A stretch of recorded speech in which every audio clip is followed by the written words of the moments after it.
In the middle of 2019, Netflix launched a show called Blown Away, which is a competition show for glass artists. The promos looked terrific, and I think Adrianne and I were hooked from pretty much the first episode. We binge-watched the whole season, and it quickly became sort of our go-to recommendation for our Netflix-watching friends. I even reached out to Alex Rosenberg, one of the contestants on the show, who I sat down with for an episode of Process Driven. I'll put a link to that conversation in the show notes. So fast forward to the beginning of this year when Netflix finally released season 2 of Blown Away, and for the next 10 episodes, Adrianne and I were right back in the hot shop with a new group of artists. And just like with season 1, I knew I wanted to talk to one of the contestants, and I knew exactly who I wanted it to be. Both Adrianne and I were fans of Elliot Walker straight away. There was just something about his demeanor in the shop, and we both loved what he made on the show. I really resonated with his approach to the materials and his sense of humor that he brought to the pieces he was making. I also really connected with how he spoke about his partner Bethany, who's not only his girlfriend, but also his assistant, his muse, and the curator of their gallery, Blowfish Glass. And just so you know, this conversation does contain spoilers, so if you haven't seen season 2, consider yourself warned. I'm Jeffrey Sidoris. I'm talking to Elliot Walker and Bethany Wood, and this is Process Driven. Please listen carefully.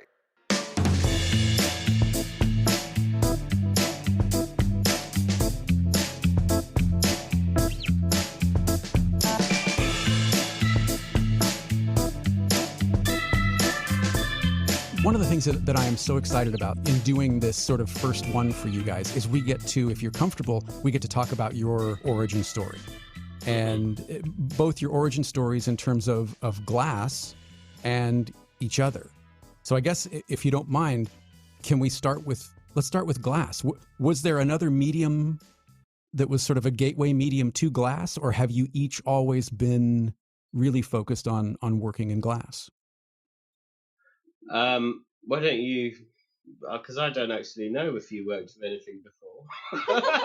Wow.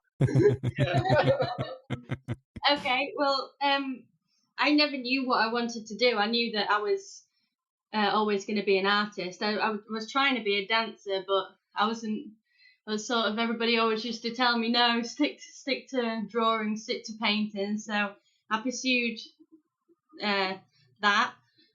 And yeah, I went to a university which is a bit of everything. So it was called Design Crafts, and I worked with metal, wood, ceramics, and there was a glass blowing workshop there, which I didn't know about. I didn't go to that university specifically for that. And then as soon as I saw it, that was it. It was quick. Yeah. Glass making is quite quick.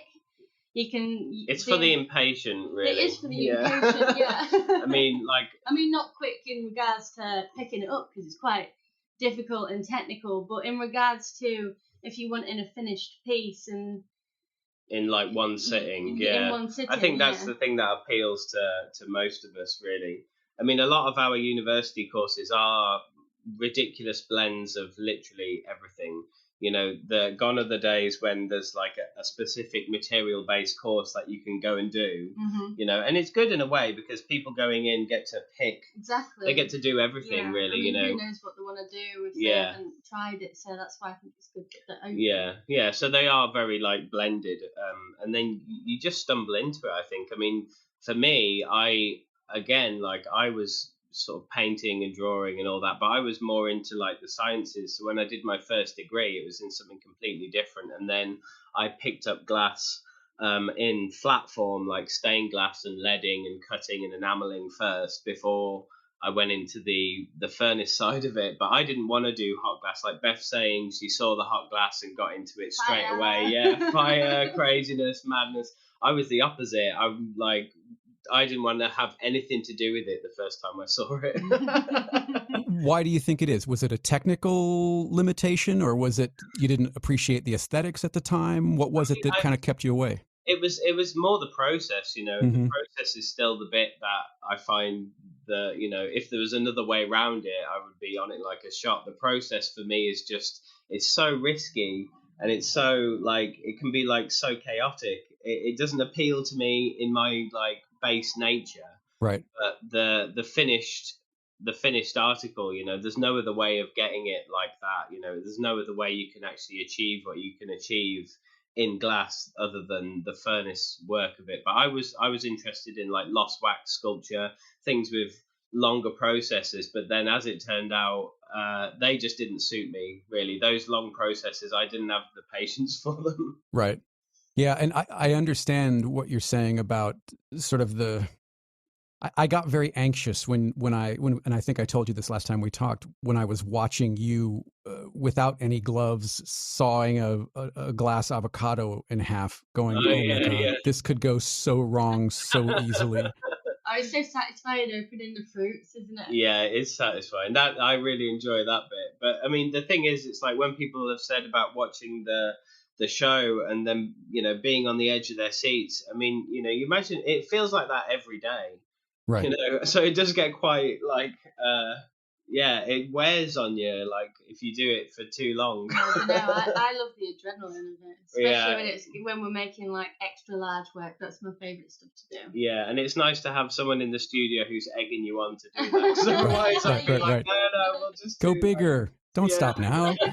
Yeah. Are you still consciously thinking about, Jesus, what if this falls off the end of the punty, or what if I tap the door coming out of the front? Like, are you still thinking about those things, or always? Can you really? Yeah, you never. I mean, it doesn't matter how. I don't think it matters how long you've been doing it. Mm-hmm. If you're making the same thing day in, day out, obviously you get like in a comfort zone physically and mentally with it. But because we're changing what we're doing all of the time, we're always working in a different process, a different style. We're working with solid glass, we're working with blown glass, thin, heavy. It's always changing. So we never achieve that comfort zone. It's quite a small space as well. So as soon as you tap the back of the iron, the piece goes flying. Oh yeah, you're always worrying about it, and it's always bloody happening. And there's no going back. I mean, from what we saw on the show, right? It's just, that's it. You have to start again. Surprising how hot glass does bounce. Yeah, really. It does bounce. Yeah, and because it's like when it's on the iron, it's still moving. It's still like a living thing, and you can heal it to a certain extent. Thing. Yeah.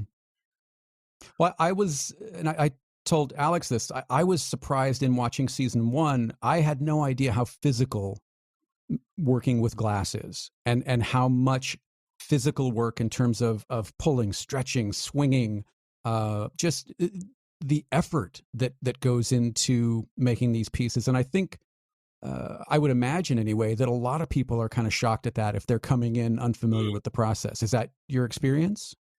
Yeah, I think like the intensity of the labor,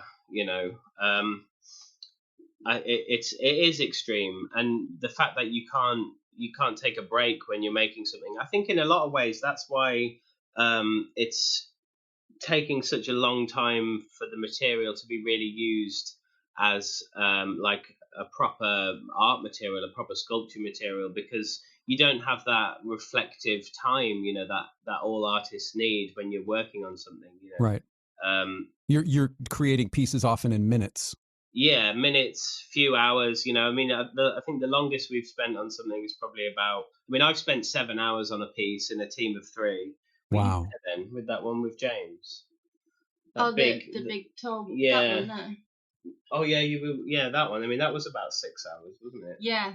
Yeah. So and it's 6 hours in one go in the shop. Yeah, constant Wow. work, and obviously when you're doing something that lengthy, it's usually because of the scale. As soon as you scale up slightly with hot glass, every little process, every little move you make to create it just takes 3 times the amount of time, because you have to spend longer heating. So you're standing in front of the furnace for longer. It takes much longer to cool it down before you put it away, so it doesn't slump. So everything just extends in time. So something which you could make like at half the scale would take a quarter of the time, and as soon as you push it up that little bit of scale, it just drags and drags and drags. And mentally and physically, you really have to sort of commit to the whole thing. Wow. Unless it's like, for example, the lobsters, because you can make the claws first, put them away. Yeah, there are other. Legs. There are. It depends what you're doing, really. But I Yeah. mean, we make these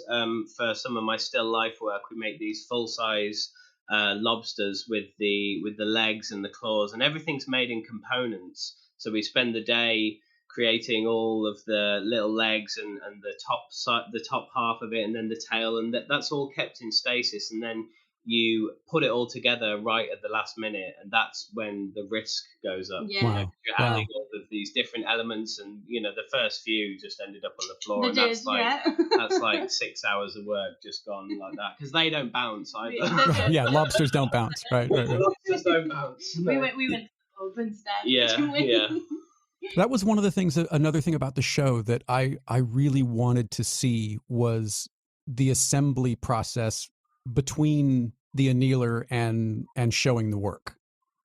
Because it is kind of mysterious. You end the day or end the segment of the show putting individual components into the annealer, and then the next shot, it's, well, here we are showing our work. And I want to see that assembly process. I want to see those pieces, that spine come together, or the pieces that have to work as one, but you obviously made them as separate components. Yeah, I mean, for me personally, when we were introduced to the cold processing area and told how little time we'd have in there, my focus really was on trying to make as much of the work in the hot shop as I could. So make, like, there were so many things that I could have done like almost better if I'd have done them as a cold process, with like cold connections or gluing or something like that. But because we had so little time in the cold shop, we literally had just enough time to flatten off all of the sharp bits and make them stand and make them balance, do a little bit of bonding, a bit of gluing, and then they had to be out on the plinth. And, actually putting the piece out there and deciding what goes into the piece and what gets edited out, that takes time in itself, so that's all part of this stopwatch mentality that they had for it. Cold work in glass, that requires, that's where you can actually step back and have a think about how you want to do it and get your angles right and everything like that. But on the show, we didn't have that luxury at all. It was very much a slapdash sort of thing, because that's not where their focus was. They really, they weren't interested in that side of it at all. Right. Really make it. Flames make for better television. I think so, yeah. But I mean, it's so much more dangerous in the cold shop as well. So that's where they would have got the biggest accidents, I think. And were you made aware of any of the challenges going in, or when we see you react on the show, is that the first time you're hearing this is what your assignment is, or this is what the brief is? Yeah, we there's a bit of TV magic or whatever, but sure. But when we're actually given the challenge, that's when we're given the challenge. But there is like a bit of leeway when it comes to design time, because 15 minutes to conceptualize that work just wouldn't have happened. You need time to really plan out how you're going to do it. Right. And it seemed just the opposite. It seemed like, you're on the floor for a few minutes with a piece of chalk, and then you're at the idea out your head. Yeah. Well, that's TV, I guess. Yeah. Yeah, but I mean, we weren't prepped. We were given like an evening to actually figure out what we were going to do, because they wanted the best work we could produce, Right. But we literally just had, we got to sleep on it, and then it was straight in there.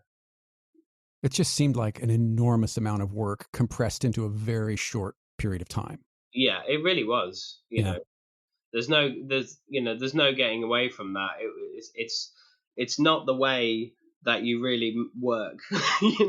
Right. Again, TV magic. Yeah, it's a good way of pushing people though with briefs. It was brilliant briefs. Yeah. Actually having that framework to having those constraints on what you actually were required to do and trying to fit the brief. Yeah, that was something really interesting, because we don't do that normally, neither of us are sort of commission based artists really, right. We just work out of our own heads. So it means people can push boundaries that they would never have pushed before. Yeah, or like think about things that they wouldn't have thought about. Yeah, exactly, which can inspire new work, which you know. I suppose it has. Yeah. Well, it's definitely moved some of my work into new areas. Yeah. How do your work styles either compete or complement one another in terms of working in the shop together? Because you are, from what I understood from last time we spoke, you're side by side in the shop often, right? Pretty much every day. Yeah. Neither of us really work with anyone else. I mean, I used to work in another studio in London with another team, and Beth works all over the place. But for the past 2 or 3 years, it's just been me and you, hasn't it? Yeah, I mean, we met through glass. We met at a glass festival. Were you aware of one another's work at the time, or no? Well, I wasn't really making work then. Mm-hmm. You were a student. I was a student, and I just graduated. So yeah, Elliot was like a superstar to me. So Nice. I avoided him. Yeah. Really? Yeah. I can't possibly talk to him. Yeah. Yeah, I mean, it's such a small scene. You end up meeting everyone in the end. So yeah. And Elliot needed an assistant, and you needed an assistant first, oh yeah, didn't you? Yeah, I did actually. So there was this art festival. There was demonstration slots all through the day. I'd been there maybe 3 times with a friend of mine doing the demonstrations. So it's in this big tent, and they give the students or the assistants or something the morning slot. I got the early morning slot. Right. 4 people in the audience because nobody's awakened yet. They were pretty good though, weren't they? The morning slots, but it's the one that everyone else has got a hangover for. So right. So yeah, Beth didn't have anyone to help her at one point, and so I got dragged up. Yeah. Wait, so how did you now? Okay, Beth, he's a rock star according to you, right? Well, he liked him, so pushing me towards him. Yeah. And did it click straight away? I mean, both working and otherwise, did it click straight away, or was there a kind of an incubation period? Well, I think other people saw us before we saw us. Yeah. Isn't that the way it is? Yeah. My wife knew way before I did. I'm a complete idiot with stuff like that. This is Beth's nan knew before. Yeah. But yeah, we were working together, for a few years after that, off and on, and Beth became my sort of go-to assistant because there aren't that many people doing it in the UK, and so if you find someone who you work well with and you're comfortable with, because it's it's such an intense sort of thing, Mm-hmm. you have to have a good rapport, you have to have a similar work ethic, and so if you can find someone like that, that's the person you want to work with, and so it's strictly professional. But obviously there's a lot of social side to this as well, because it is such a small scene, you all meet up and hang out and stuff. So yeah, things were developing that way, weren't they, really? Yeah. And is there your work and Beth's work, or is there just the work between the two of you, and it's a blend of the both of you? And has it changed? I think there's definitely my work and your work, isn't there? And you would say that, you have to, you sort of fight for your individuality. I definitely fight for my individuality, but we definitely work together on your, well, it's changing a lot now, to be honest. It's changing a lot now because Beth has become this whole other creature now. Wow. Now that Elliot, I don't know that creature is the word you want to use here. It's the word I think in my head. Wow.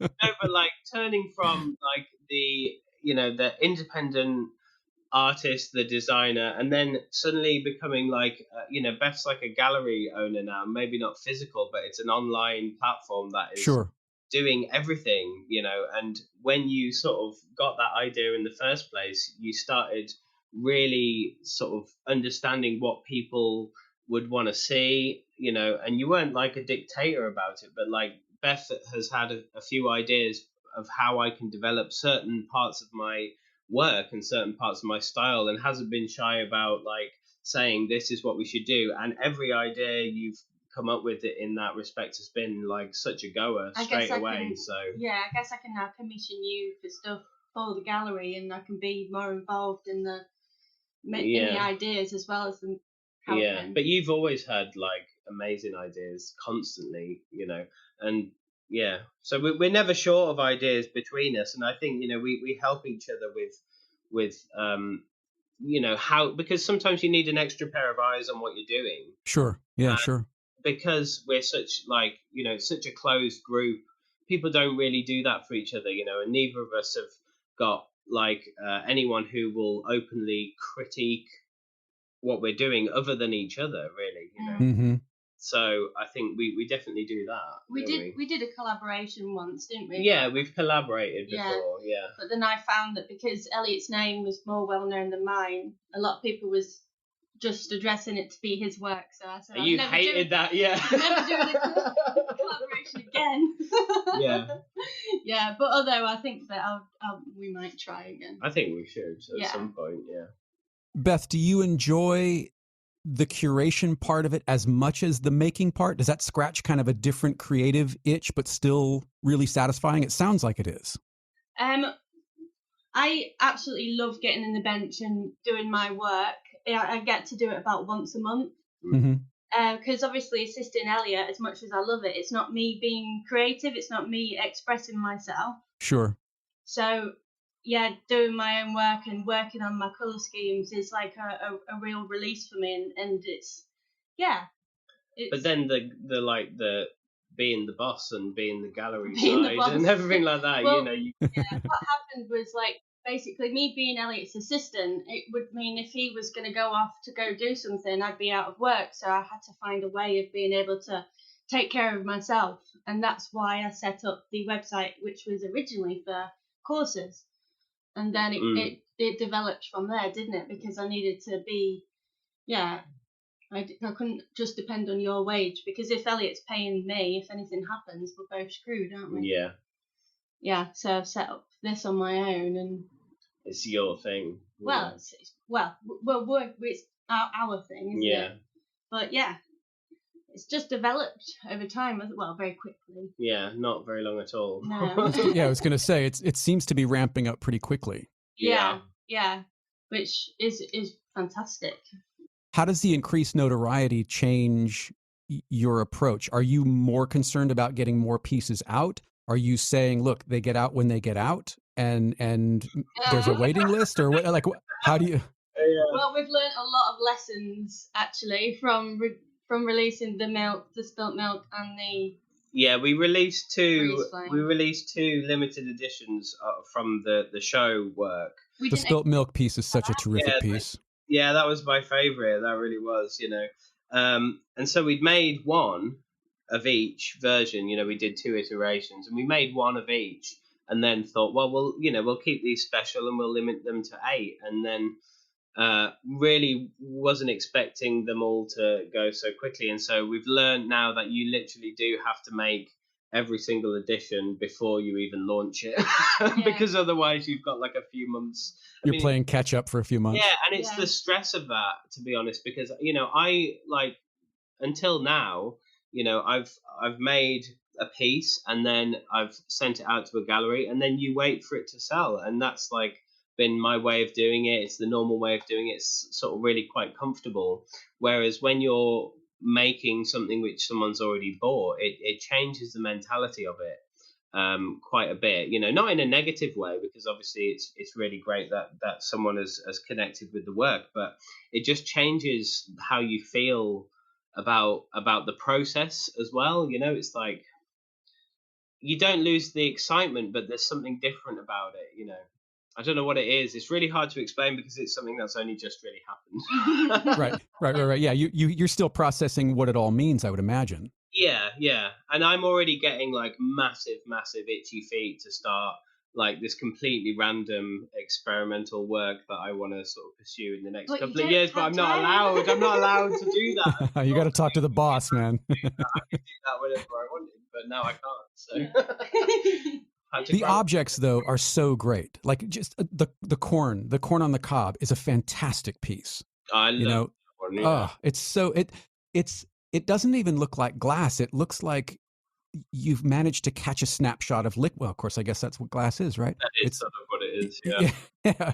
I retract that. No, stick with it. It's great. Yeah, And it's but great it's that comes across as well, really, because you don't want these things to sort of feel static. You need to right. have that life in them, because it's quite a hard thing to do, actually, because it's such a it's a really dead material once it is cold. Hmm. It's not like clay or wood, where it still sort of retains that life and that sort of that feeling about it. Glass is so sort of industrial and cruel. It's great that someone sees the life and the liquid nature of the material when you're looking at the pieces. Right. And I would say the same thing about the lobsters as well. Like it's almost as if we're seeing a snapshot of them in motion. You can almost imagine them sort of moving through their liquid nature. Do you know what I mean? And it's just the fact that you're using clear and don't feel the need to color everything to what is quote unquote real or what would be, true to the object. Yeah. Oh man, what a terrific choice. And it feels more unique to the two of you than just another piece of glass, if that makes sense. Yeah, it magnifies, doesn't it? And you've called it bleach. Yeah, I mean those pieces are like quite new as well, and it's like I'm sort of working my way into them a little bit. I think I did the 3 for the solo show that I just had, and then before that I did 2 really sort of large scale still life pieces with that idea in mind, keeping it very sort of minimal. Mm-hmm. But that obviously the complexity is in the forms as well. So, yeah. Are you seeing, because you mentioned that glass is such a small scene, and I know Alex mentioned the same thing here in the States. Are you seeing an effect overall that shows like Blown Away are having? Is it sort of a rising tide lifts all boats? Like, are all of the glass artists experiencing kind of upswings in interest because of these Well, shows? it's a little bit different at the minute, because everywhere's shut. All the galleries are shut. People are doing like a lot of online stuff, but not many people here are really being able to produce, because their studios are closed or their outlets are closed, so they're sort of ramping down a little bit on what they're making. It's obviously going to be a great thing for everyone, but I think in the UK it's a little bit different, because our scene and like people's appreciation of it isn't the same as it is in the States. What was the headline you read today? Oh yeah, like every headline about the show and about me winning the show is always like the surprising and unusual success of Netflix Blown Away, and then they always say afterwards it's sort of like Bake Off but for glass, and it's like that's because Bake Off is British. Yeah, Bake Off is like the only Right. thing people can compare it to. Yeah. Right. I mean, that's just people making cakes. It's like it's nothing like it at all. Yeah. They're on about the format. The format is the same, but people don't understand glass here. They don't see it as they don't. A lot of people just don't get it. That's they've never seen it other than like in a factory, or as in like something you buy off the shelf. So it's not seen necessarily as art as much as it is utility or purpose. Hardly at all. I mean, really? Yeah. Luke Duran's he's doing really great for it. Yeah, for glass, there are certain artists who are using it, who use a studio in Wiltshire, which is run by a couple of friends of ours, and they are set up specifically to make work for people. Like, whatever you want to make, you go down there, you tell James and Katie what you want to make, and they'll pull it out the bag somehow. They can do almost anything. And so there are a few artists who are using them and sort of experimenting in the medium and making some great work. But there is a difference between an established artist using glass and someone who is trained in the material, who knows how to work it themselves, and then presents their work as something other than a crafted object. You know what I mean? It's like it's almost like a set against people who are actually creating their own work in a single material like glass. It's not really accepted as like a mainstream thing to do, really. Which is why I was so excited to come to America. Yeah, because Definitely. it is more of a mainstream medium. Right. I mean, I can't even imagine what it's going to be like. yeah, it's like literally- you're saying about Alex saying, "Oh, it's a small community there." It's like they don't know what a small community is, you know. In the UK, it's like 12 people. So I guess maybe we're looking at it through rose-tinted glasses a little bit. Right.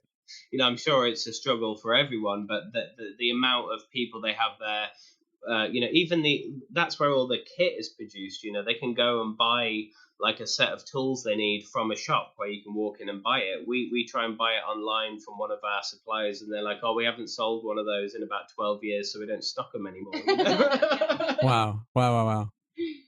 So when you look at something, when you look at other people's work, and then this is I'm going to put you on the spot. Okay. Both of you, actually. When does glass transcend, in your opinion? When does glass transcend from craft to art, or is it not tangible, but you know it when you see it? I think, yeah. I mean, it doesn't happen very often, really, for one reason or another. But you do know it when you see it, and It's got concept. Well, yeah, and you're seeing it more and more, but you really have to look for it. You know, you do have to look for it and search for it.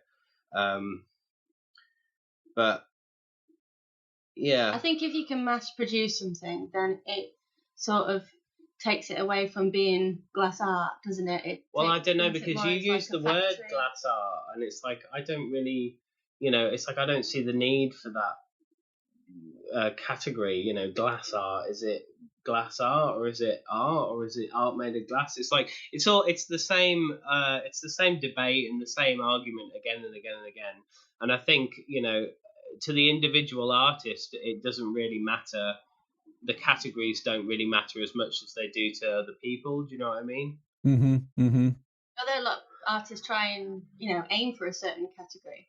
Like, Well, I think you have to, in a way, because if you're gonna present yourself as something, then you do, you know, people need to know what you're about. and you're wanting to push the boundaries into fine art. Well, I guess, but it's like if someone asks me what I do, it's like I'm a sculptor. Yeah. You know, because that's what I do day in, day out. So I don't think, I'm a glass artist, but I do have to use that category because otherwise people don't know what you're doing. You know? They need to put you in the right box almost. Yeah. But that's what we do as humans, really. You know, we put everyone in a box. Everyone has a box.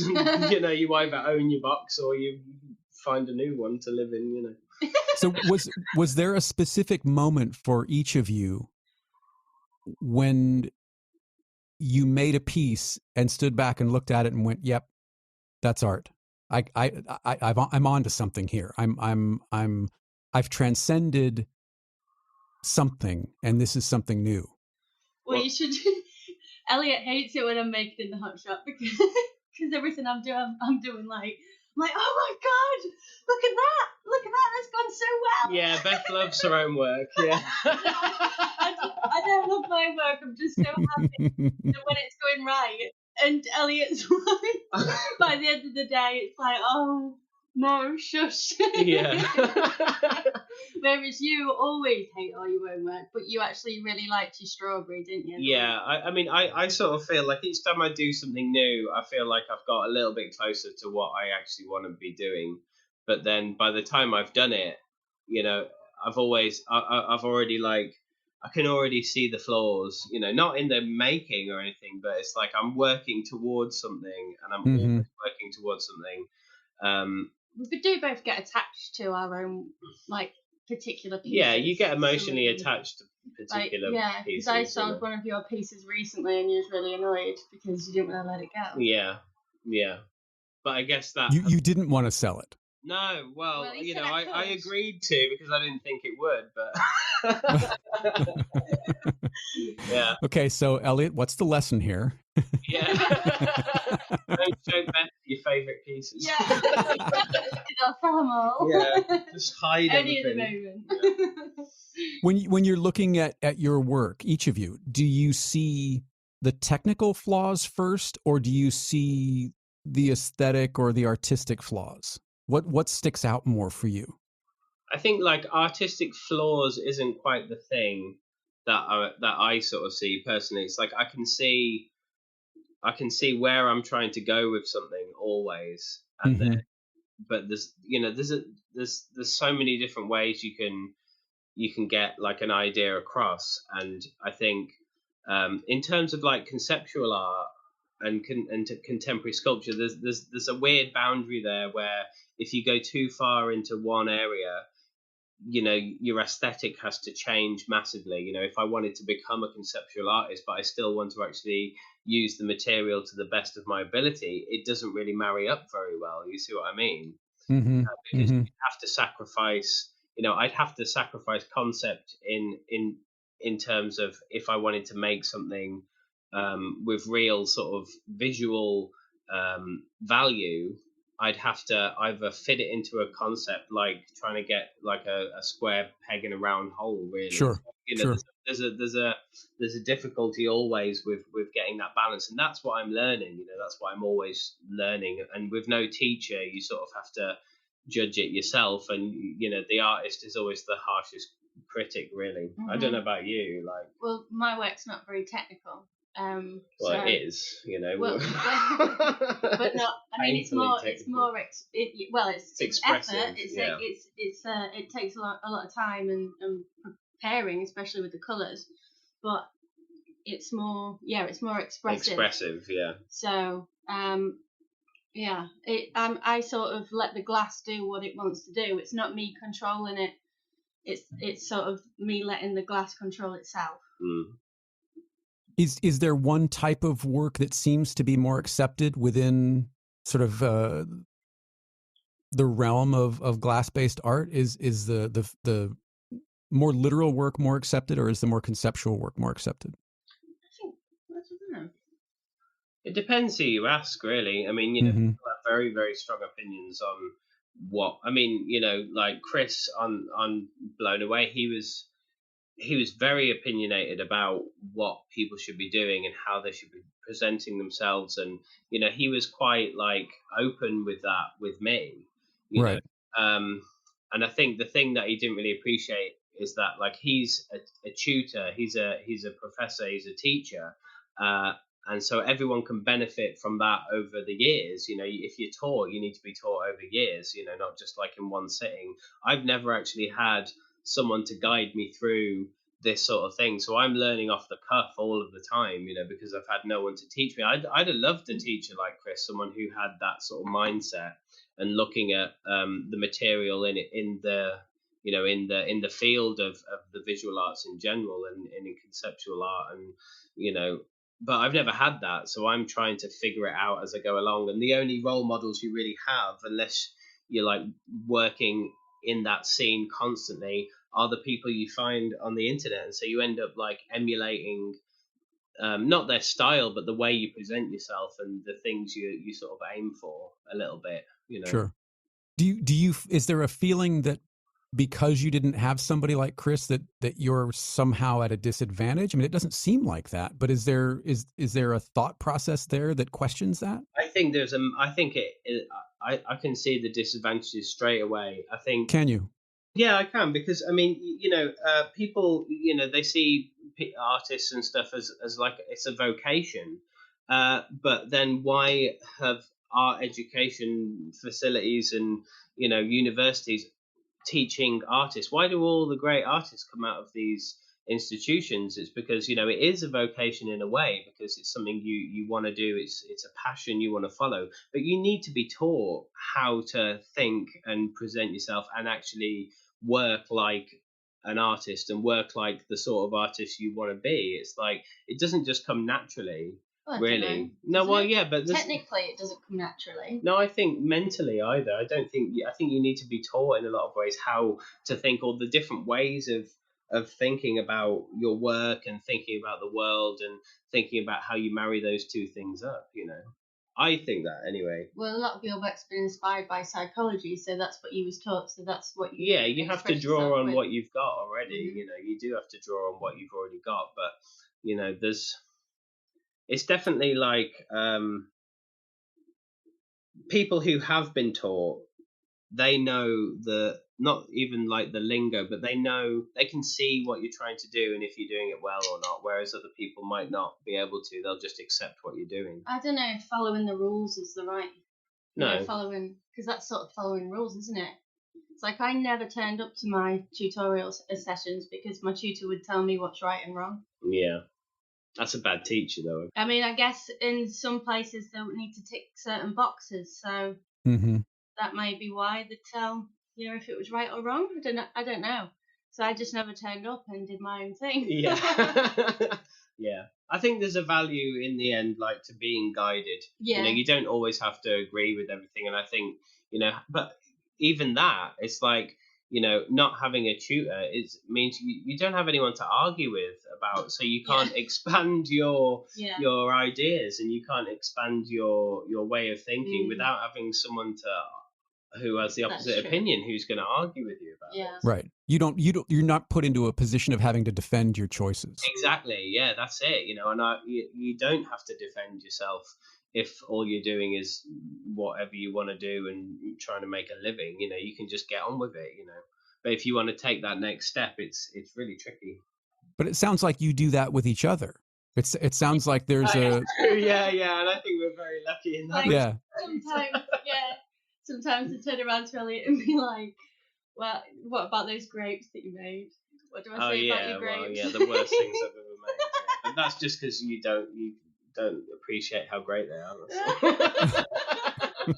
So the fault is in the appreciation, not the execution. Of course. No, but that is true. You know, we do definitely we can do that now. You know, it's like I'll run an idea past Beth, and instantly she rips it to shreds, and then I slowly have to defend it, and I have to build it back up, and then maybe a few days later I tell you it again, and I've got it in my head a bit better, and I explain it a bit better, and you're like, oh, it's the best idea I've ever heard in my life.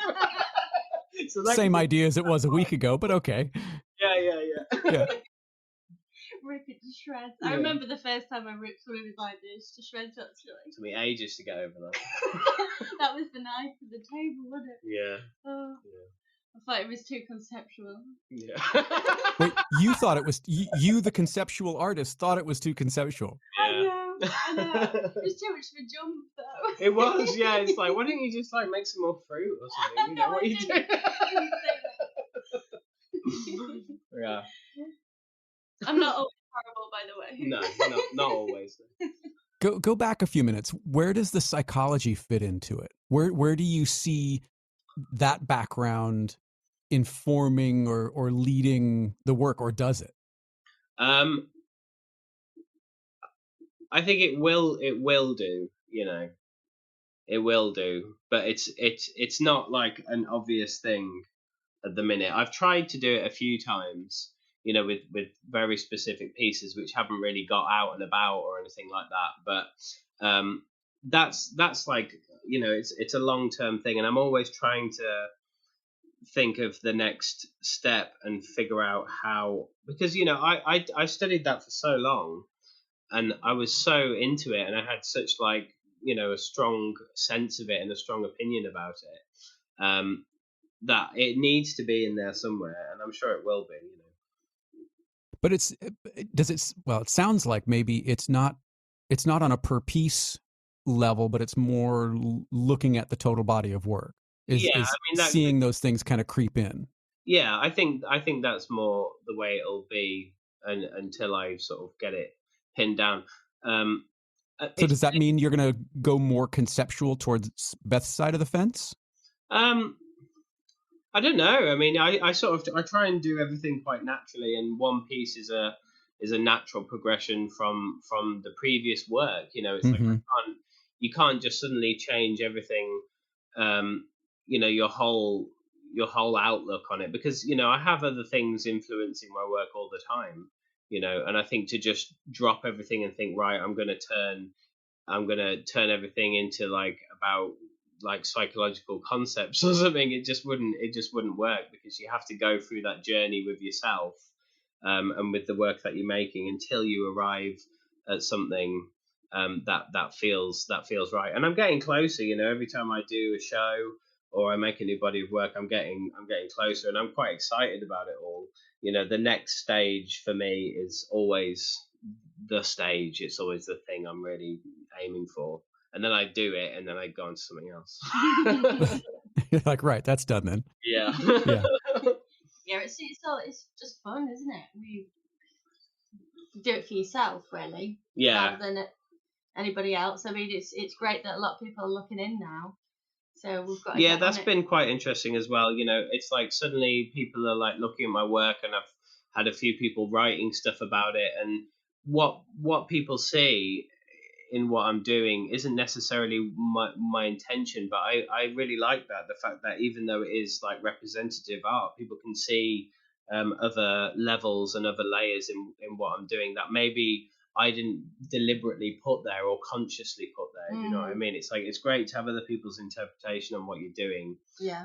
Especially when, I think most people who are creating work, unless you're really good at it, it's a struggle to talk about what you're doing and to Sure. lay it all out for people. Yeah, sure. And it's a bit revealing, and it's a little bit, I see it as like unnecessary, really, in a lot of ways. It's like, why do I need to, like, I hate when you go into an exhibition and you've got this enormous thing to read about this, like, piece that This is man's complication with society. yeah, and it's great that people, some people need that to actually be able to appreciate what they're looking at. But I think it's like unnecessary a lot of the times. It just leads you in a way that maybe you don't need to be led. I think a title can say A title can say, a title can say a massive amount. Well, there's a danger in writing too much or presenting too much in influencing a viewer or an audience to go, oh yeah, now I see that. Oh yeah, that's what I see. Yeah, it stops them from having their own interpretation, doesn't it? Right. Rather than, I don't know what I'm looking at here. I don't know how I feel about this. I don't know what this represents. I need to sit with this for a minute. Yeah, exactly. The paintings don't have big descriptions about them, do they? Well, everybody has, do they? Sometimes it depends what it is, really. Yeah. I like being able to sit with a piece. I like being able to just not have, I mean, I will often, when I go to a gallery or a museum, I won't look at the cards. I won't look at the descriptions straight away because I want to get that initial emotional hit, that initial either connection or lack of connection. And then I'll go in and read. But I want to, I want to see if there's anything there for me, between me and the piece first. Yeah, and it means that you're not tainted. Right. Well, right. So you don't just see exactly what you just read. Yeah, that is a good idea. I mean, there may be some, going back to your lobsters, there may be something there that those mean to you. And for me, I see something completely different. But if you were to tell me what these represent or what these mean to you, that would undoubtedly alter my perception and my experience with that work. Yeah, I mean, but you sort of, you're always encouraged to do that as well, and it's like a brave step, I think, just to put something out and not to do that for like the artist's point of view, because you are, you're always encouraged to be writing stuff, and like before you do a show, you have to like give the theme, and everything has to fit into the theme, and it does help when they're presenting something to have that idea there already, like on a plate for people, and so you are encouraged to do it. But it's like, what comes first, the chicken or the egg, the idea or the glass piece? Yeah. Sometimes the idea comes afterwards. Yeah, right. A lot of the time that's the case. You make something and then you realize what's going on with it, like after the whole thing has been done. You might have that subconscious. Really? So you have kind of an epiphany after the fact. Oh yeah, that happens a lot, and it almost feels like cheating or something, like you're trying to but it's not. It's just the way it is when you're so like engrossed in what you're doing, and you're engrossed in the material and in the in what you're trying to make. You might have that. I often have like a little first glimmer of an idea, and then the whole thing gets buried, and you're just sucked up in actually how to make what you've what you're trying to make, how you're physically going to do it. And then after you've made it, you then remember or bring back up those feelings and that idea from, maybe like a few months ago. And then it suddenly makes sense to you as a piece, but a lot of the time you do have to just practically figure out how the hell you're going to get this material to do this. Yeah. Right. And some artists name their pieces as Untitled as well, don't they? Yeah. How do you feel about that? I've asked a number of artists about titling their work, and I have my own thoughts about it. How do you feel about Untitled 1, Untitled 72, Untitled 860? I guess they just want to make. Yeah. They just want to express themselves and, delve into the process. And everything doesn't have to necessarily have a meaning. Well, I mean, but doesn't it like imply a meaning as well? Having something as untitled, it doesn't mean this means nothing. It means something you haven't quite. Well, maybe that's what they want you to think. Yeah. It's all a big ruse. Yeah. This ball of string sitting in a spaghetti bowl, and then it's untitled. I dropped it. Yeah. Right. Not named any of your pieces. For people that have watched the show and that maybe are coming into this conversation just on the back of the show, in terms of successful pieces that we saw, do you have a favorite? Was there one brief or assignment that you got during the show that you went, oh my gosh, I'm going to kill this. I know I'm going to kill it. And it either did happen or it went the other way. Well, I mean, a lot of the briefs, you just have to sort of do it, you have to do it as best as you can. And there were definitely misses for me. But the ones that I thought really worked was the spilt milk piece and the final installation, where we didn't have anything put on us and you could do what you really sort of needed to do, off your own back. I loved that piece. I loved it. I don't know what it means.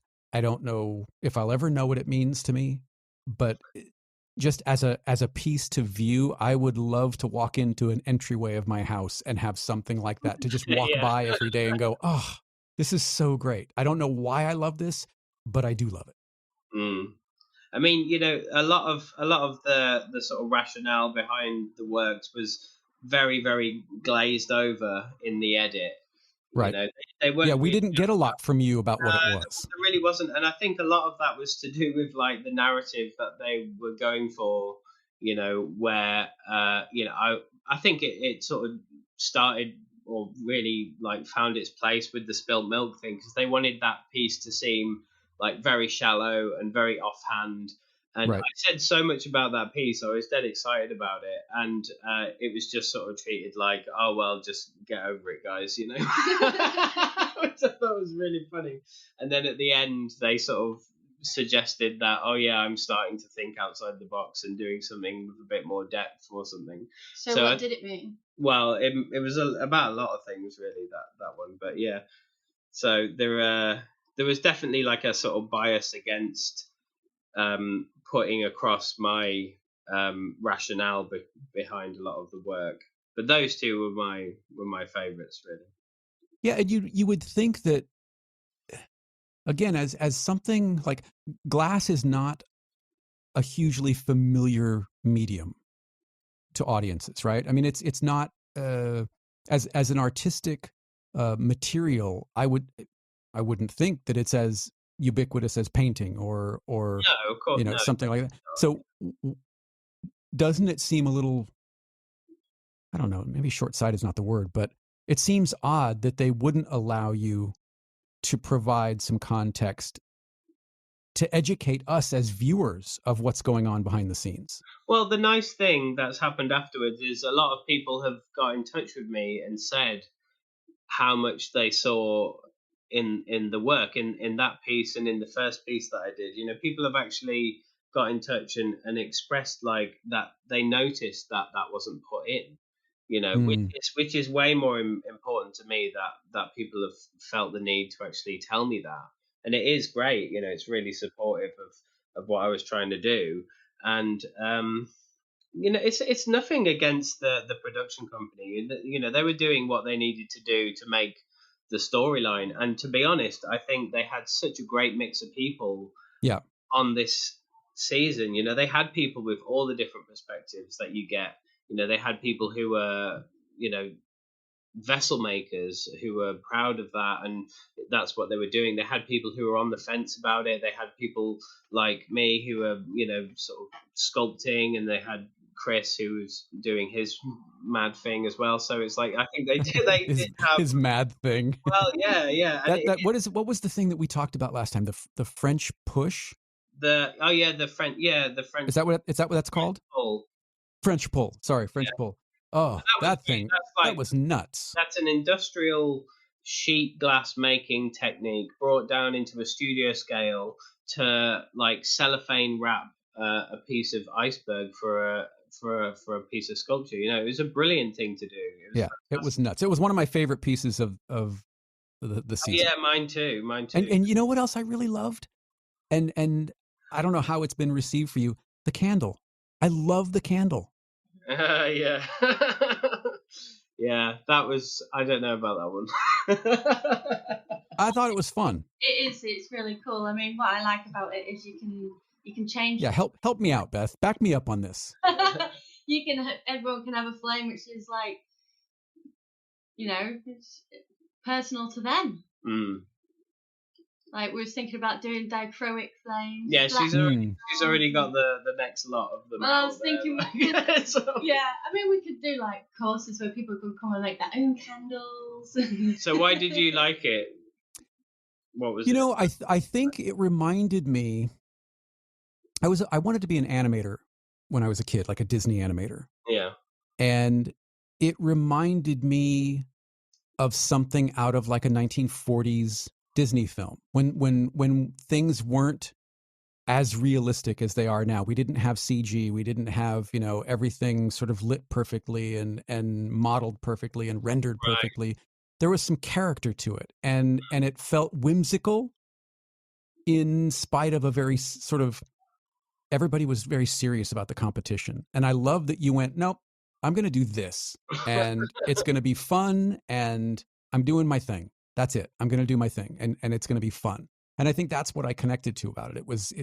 It reminded me of a really fun period in my childhood when I thought everything was still possible. Oh, cool.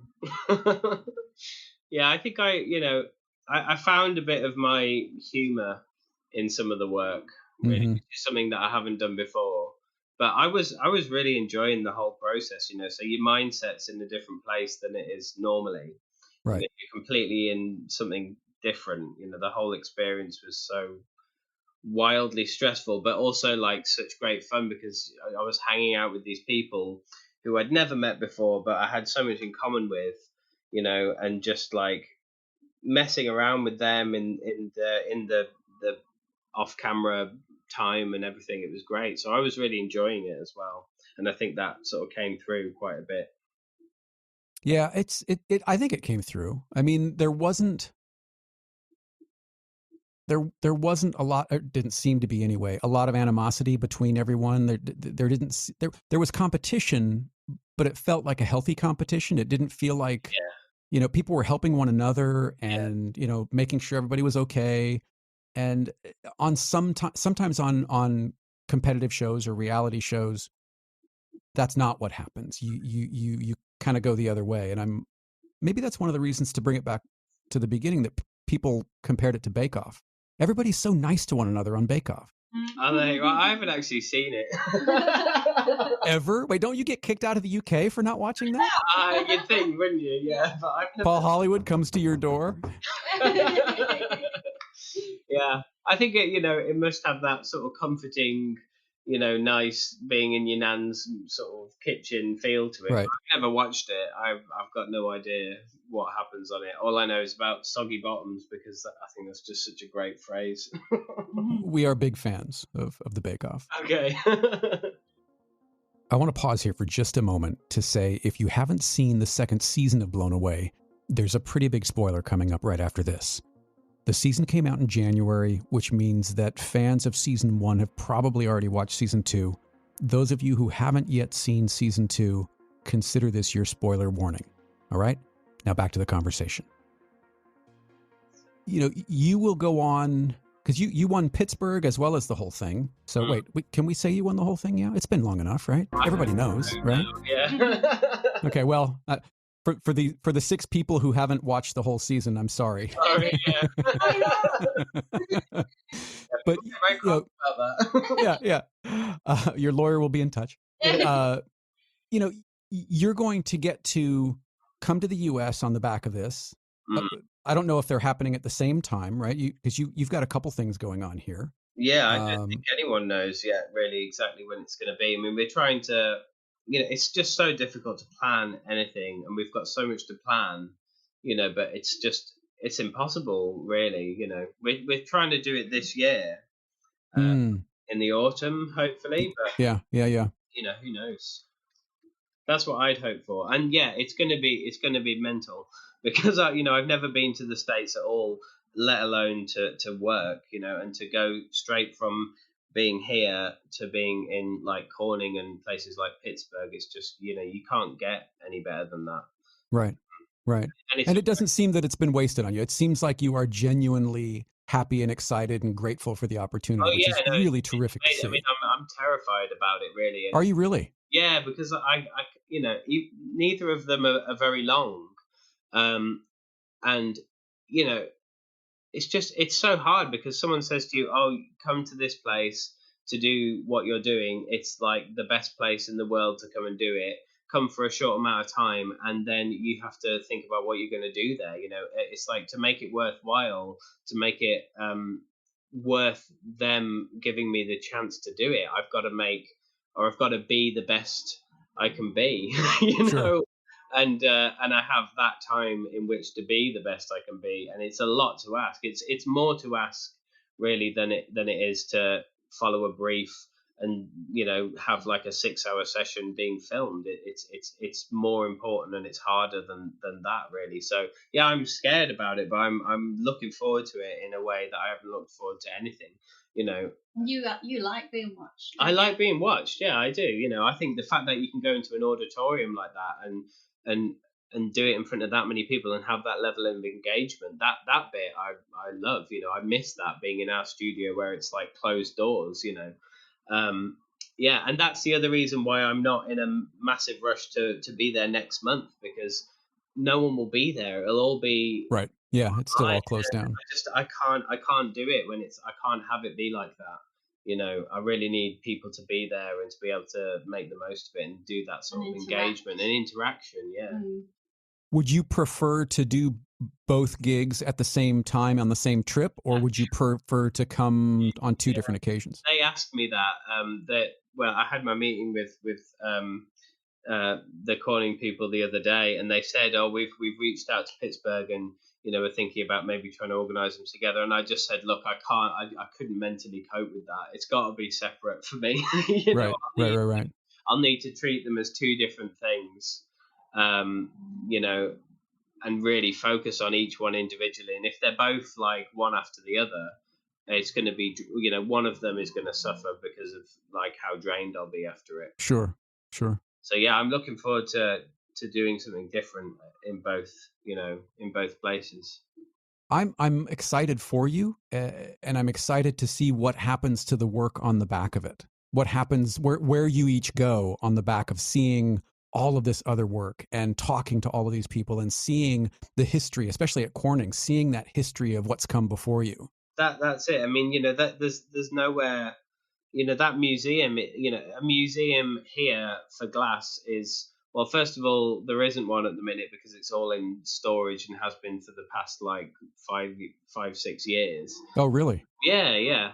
Like we've got a great collection, but the other side of it is Corning is like the center for contemporary glass. Mm-hmm. You know, their museum has contemporary work in from like the start of the studio glass movement to the present, and it's like all of this work I'll know of, you know, and I'll know of the artist, but I've never seen any of it in the flesh. You know, the closest I've got to seeing something like that is the Chihuly piece that's sitting in the V&A, and I must have seen that about 400 times now. So to be able to see, sir, please step away from the piece. yeah. And so to be able to see all these other like amazing contemporary artists and stuff working in the material is going to be mind blowing. I think I'm going to feel very small. Right. Do you think it will be a different type of influence seeing contemporary glass in the flesh versus sort of seeing it in books or online, or seeing older examples and sort of experiencing the history of glass? Do you think it will affect you differently? Yeah, without a doubt. All of these things are made or created to be seen. None of them expect to be viewed like thousands of miles away on a little computer screen. That's not what Sure. it's for. You don't get any of the impact. I mean, the fact that you still get some of it is a miracle, and just shows how good the works must be. So yeah, you have to see it. You have to experience like a piece of sculpture or a piece of work in the flesh. Really, that's what it's for. And will you be doing? I don't know what this consists of. Are you doing workshops, or are you taking classes? Are you doing both? How will you spend the time there once you get to Corning? I'll be in the studio with the team and with Beth, so we'll both be there. He hasn't Love it. asked if he can come yet. Yeah, I've asked if you can come. Yeah, good. you're welcome to come. I couldn't have gone without you. Yeah. Ridiculous thing. Yeah, come home to an empty apartment. Yeah. This is fun. Yeah. Yeah, so we'll be making. That's the thing, it's about what I want to do there. So oh, really? So it's completely sort of free form. Do what you want. Here are the materials and supplies. Here are the materials. Here's the team, like one of the best teams in the world. Here's the kit, the best kit. Just go do something special. Wow. So, yeah, it's exciting, but that's why it's scary. You see. Oh my gosh! Now that you say it, yeah, it sounds terrifying. Yeah. Don't go. Tell them you've changed your mind. Yeah, I keep asking him if he's got any ideas, and you're like, no, not even thinking about it yet. Yeah, I need to get over this. Well, I am thinking about it constantly. That's the thing, but I can't think about it too. I need to let it form. Yeah. Actually, I know exactly what I'm doing. I'm just not going to tell you. Oh, I see how it is. Yeah, you won't let me practice it yet, so. Yeah, I can't wait. I am. I mean, we were big fans of the first one. We're big fans of this one. Adrianne has my wife is she finds like vintage like swung vases at estate sales, and I don't know. We've got I don't know how many she's bought over the past couple of years, but a lot. And we would now like to sort of up our game and now sort of add actual pieces, like contemporary pieces, into the mix. And so it's exciting to see shows like this embrace this medium that not a lot of people know about. Yeah. And the way it's shot, I mean, respect to the production team, because they make it look really sexy the way it's shot. No, it was fantastic. The edit and the camera team were just, they knew what you were doing as well. That was the thing. It's like they really understood what was happening, and so they could capture the right moments. But they'd also, like, this was said by Mike, the director, Mike Bickerton, that they would ask us, when would be the best time to film this. What are you making? When's like the key moments? And they'd ask us, and that's why they got some of the more sort of unusual shots as well, because they were open to when we thought they should be around. And what a treat that they were willing to kind of play with you on that and play with camera angles and play with verticality of the camera angles, not just shooting across the shot, but shooting up at you or shooting down on you, and letting those perspectives kind of change how we experience what you're doing as a viewer. Yeah, that was the thing. They weren't scared of getting right in there.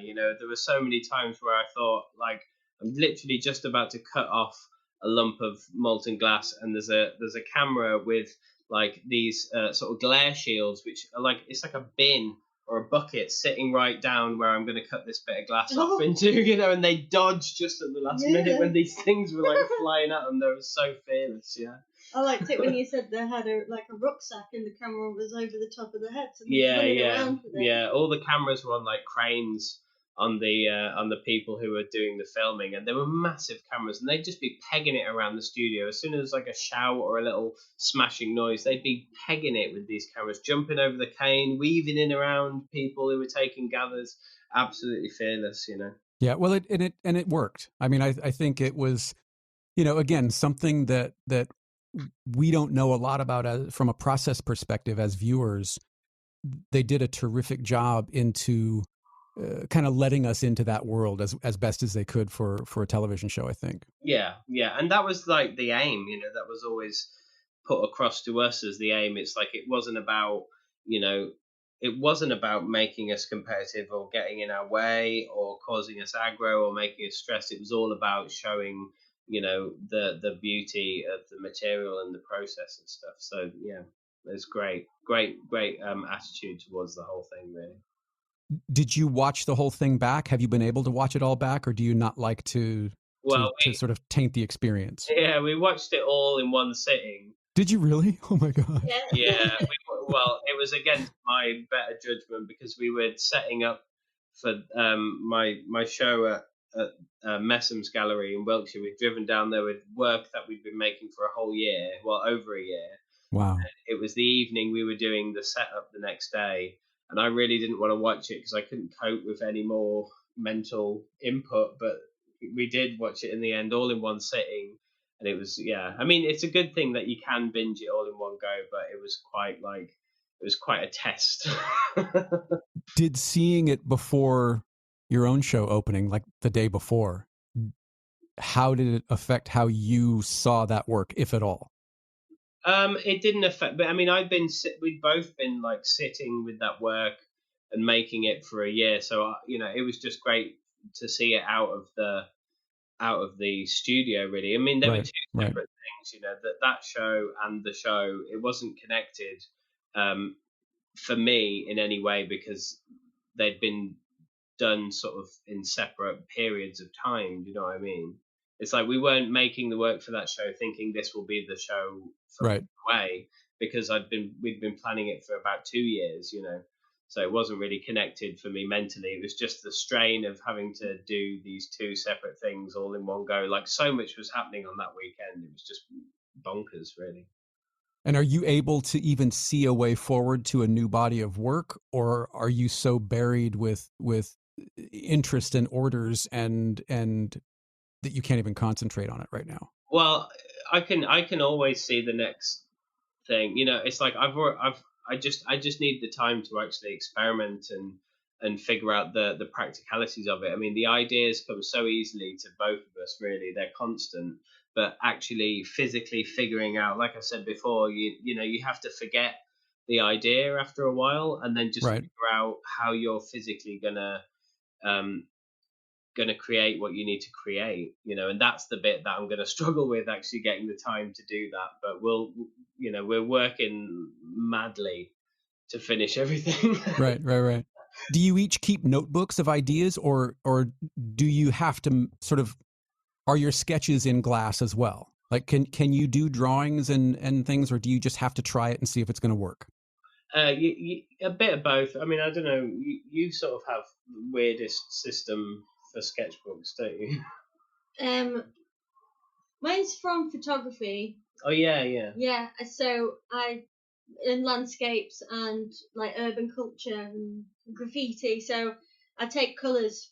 I take a colour palette from nature and the directional arrangement of the landscape, and sort of copy that with the way I swipe the glass across the vessel. But you're always sketching in glass as well. I mean, it's like I have like sketchbooks with all the ideas, and you know, a lot of it's written as well because you never, like at the start especially, it's written because you don't know whether it's physically possible. So a lot of the time you do have to tailor the finished work to what the material will actually allow you to do and what your skills will allow you to do. But yeah, you have to plan. I'd say it doesn't necessarily have to be a drawing, but you have to do a hell of a lot of planning before you start a piece. You know, both of us definitely plan a lot. What do you find the wall that you hit first is? A limitation of the materials or a limitation of your own skill? Well, the material is limitless, but the skill is where you where you come up against it. Because it's just like every time you do something new, you feel like a beginner in a lot of ways. Because Right. you have to convince it, and you have to know how to convince it to do what you want to do, and that takes time to really, each piece will take time to build that rapport and to figure out what the glass wants to do. Sure. Because Yeah, I mean, that's something that Beth said earlier, that the glass has a mind of its own. It does what it wants to do. Completely. And so, sometimes, like, I'm scared to pursue my idea in glass. I've been sitting on an idea for about 2 years now. Yeah. And the fear of actually making it and it not being what I'm wanting in my head has meant that I've not even set. That you haven't started. No. Yeah, you get like a fear before you go for something new. Yeah. Do you think it will see the light of day, Beth? Oh yeah. Well, I've just yeah. Well, I'm planning on doing it. It's like a multimedia thing, isn't it? Yeah, I guess I've forced myself into doing it by finding someone to, because I don't know how to explain it, because it is multimedia, so I've got somebody to make the metal work. Yeah, so you're working with someone. Yeah, so if I've commissioned him to do something and then I've paid for it, it means that I've started it off, so I've got to follow through. Yeah. Yeah, that's, I mean, once it's real, once money changes hands, I think it's an unwritten rule that you have to keep going. Yeah. It sounds, I mean, again, I am so grateful for the time, and I couldn't be happier that the work that you make is seeing the light of day in such a big way, and that so many people have been interested in it and reaching out to you, and man, it's great to see, because, I think a lot of artists really love the idea of making a living from their work and making a living from their craft and from their efforts. But man, it's a slog. It's a lot of work. It's not just the making of the work. It's the cultivating of an audience, and it's the admin, and it's the going the back and forth, and it's deciding how much to charge and where to show it and how to show it. And it sounds like you guys are working so well at each sort of finding a way to contribute and to serve each other and the work. Yeah, I mean, I think a lot of people have the wrong idea about artists, and you might not be the most academically smart person in the world if you choose to be an artist, but you've got to be so savvy in so many different ways to make it actually work. Because in the end, it's like you're not doing anything. This is a big argument, obviously, about the value of art, but in the end, it's like it's not a necessary thing for anyone, really, in a way.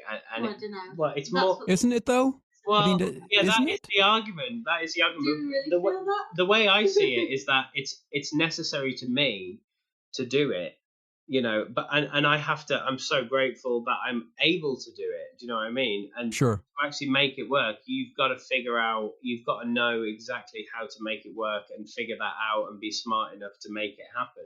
Because in the end, you're serving yourself, really.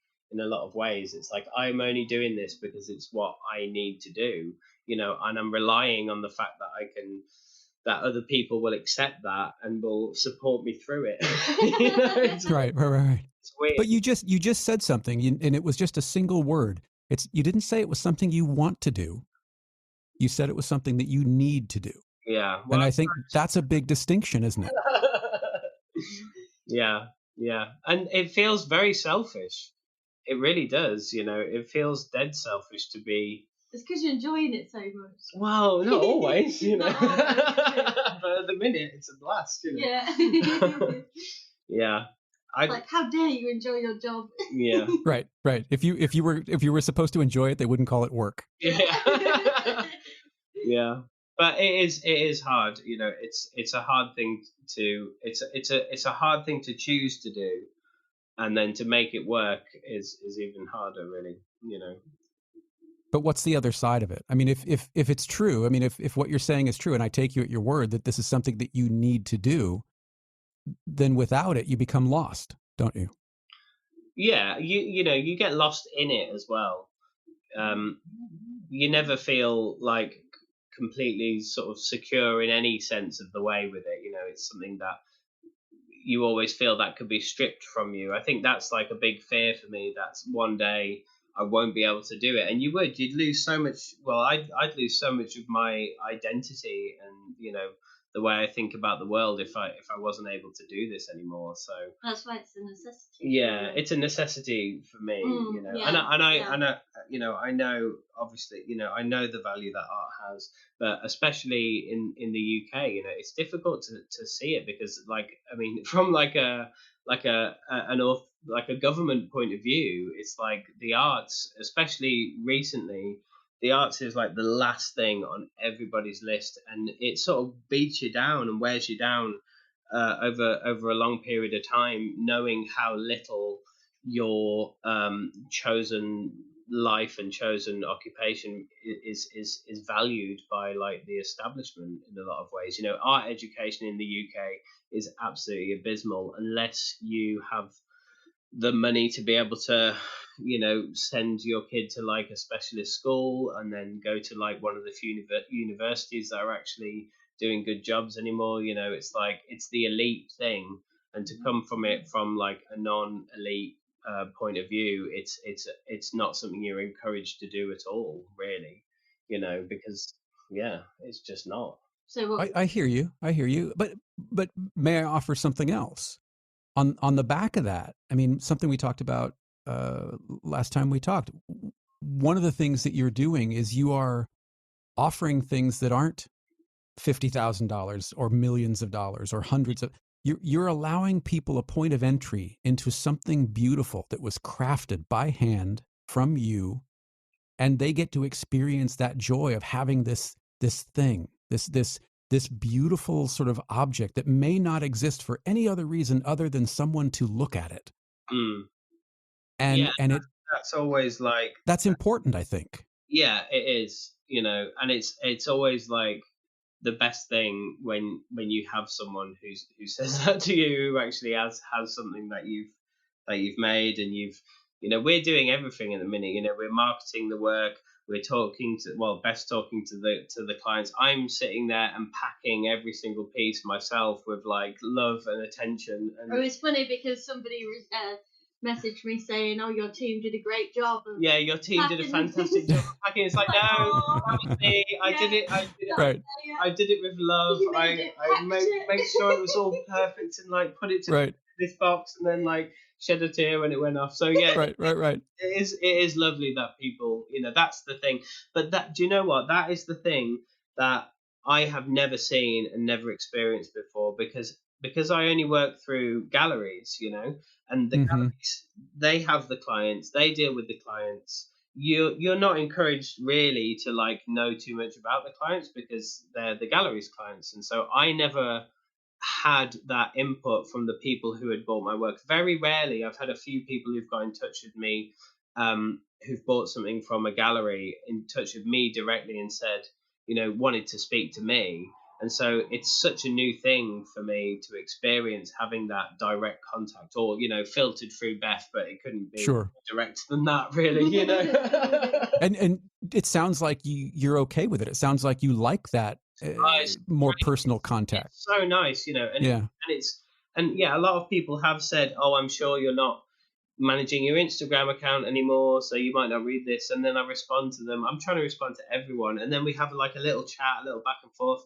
And even though we're like mega busy, that is the nicest bit, having that interaction with people who are connecting with your work, because that's the most important thing. People have to connect with the work and want to purchase it, and they're basically, these people are how we're living, and it's like we couldn't be more grateful to them, really. Exactly. And I love to hear when people have connected with the work. It's great. It couldn't be nicer. If you'd like to see some of Elliot and Bethany's fantastic work, visit their gallery at blowfishglassart.com. You can also follow Elliot on Instagram at @ewalkerglassart. That's EWALKER glassart. And you can follow Bethany at Beth Jade Wood. That's BETHJADE JADEWOOD. Subscribe to Process Driven wherever you listen to podcasts, or subscribe to Jeffrey Sidoris Everything to get every episode of every show that I produce in a single feed.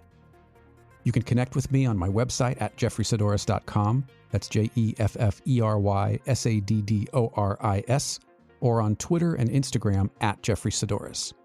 If you've got questions or feedback, I'd love to hear from you. Send me an email at talkback@jeffreysidoris.com. I'll be back in a week or so with another conversation, and I hope you'll join me.